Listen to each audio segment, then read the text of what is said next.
نه زنی که ما تو خونمون یه دونه داریم. هاپوی خوشو کشت.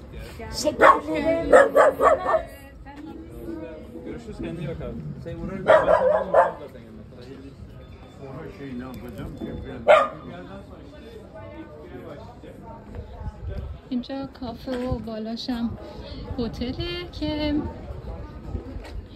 اینجا بار این خوبه. ما این اومدیم. شبا اینجا دیگه شلوغ میشه و پر میشه دیگه.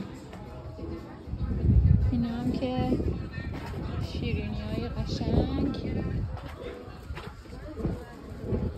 خوشمزه. مردم این واقعا رفتن دریا تو این هوا. آره. ما تو یه هفته پیش تازه رفتیم. ما زود رفتیم ساعت 10 صبح. دو قبل میرفتیم. 12:01 رفتیم.